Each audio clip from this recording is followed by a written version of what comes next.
It's Monsterverse Bay.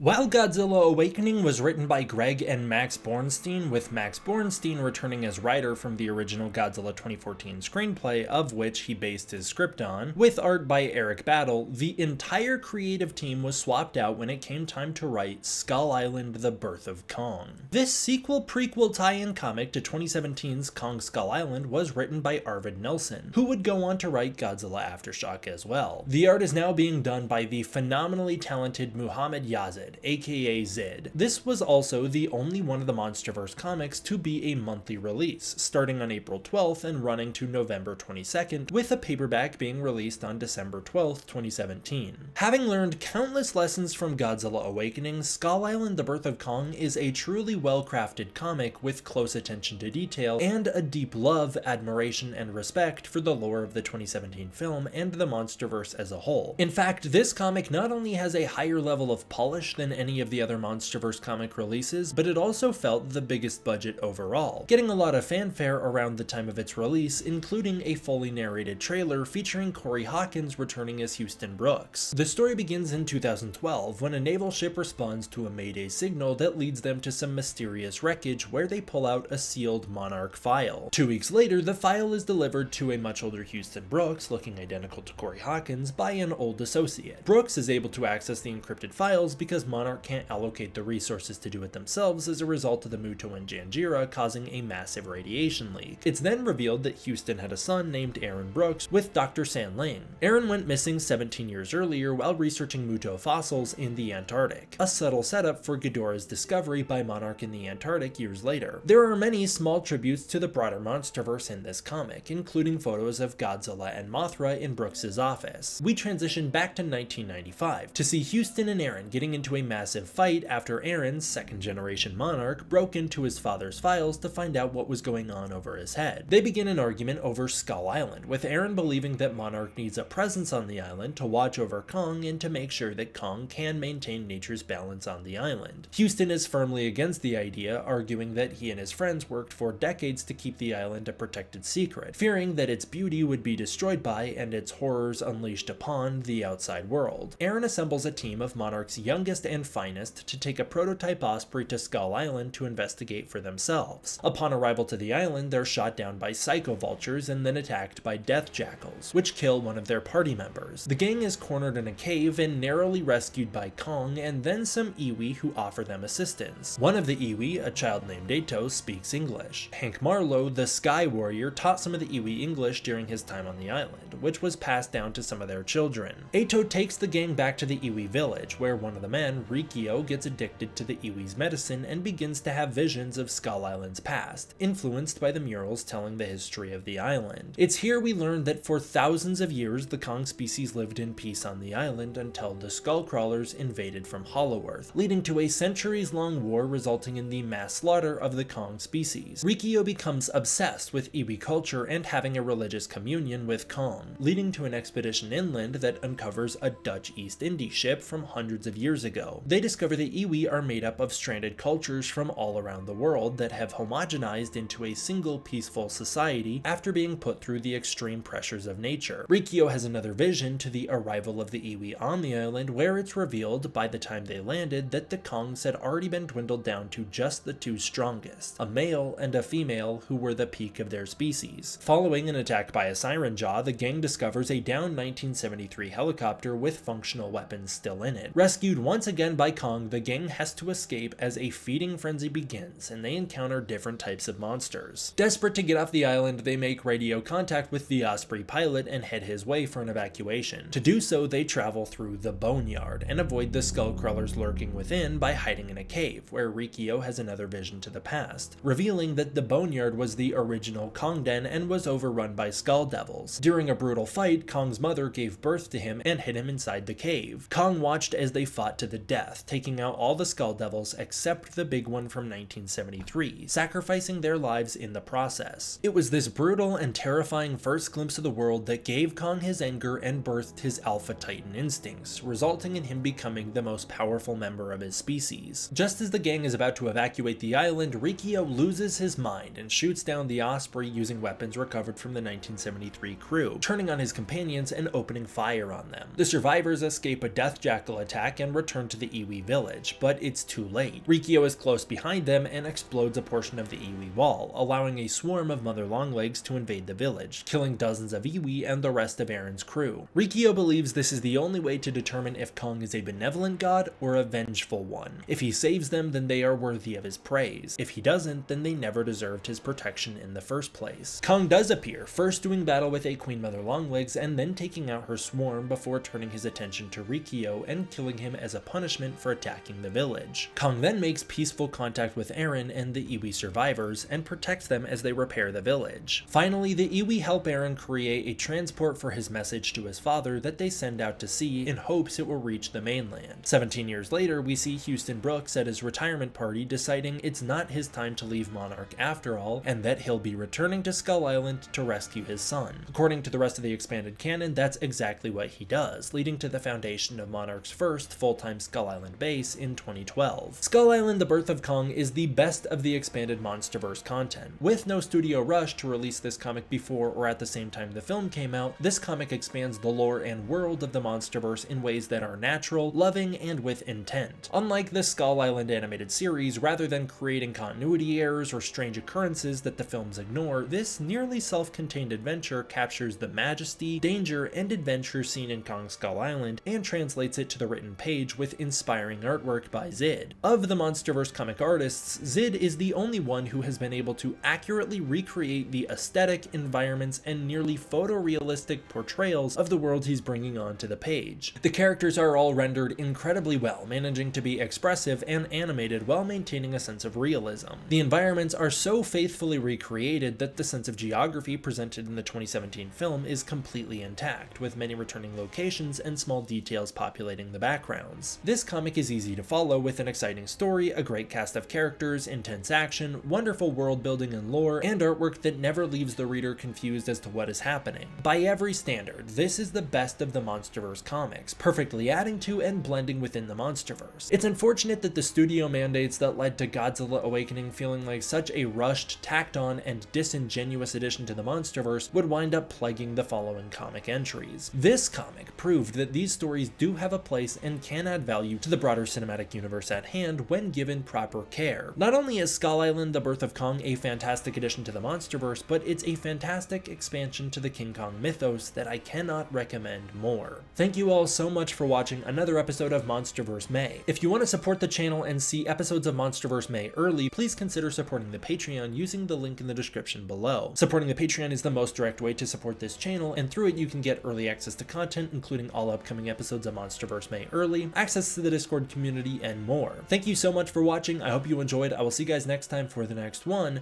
D-Man out.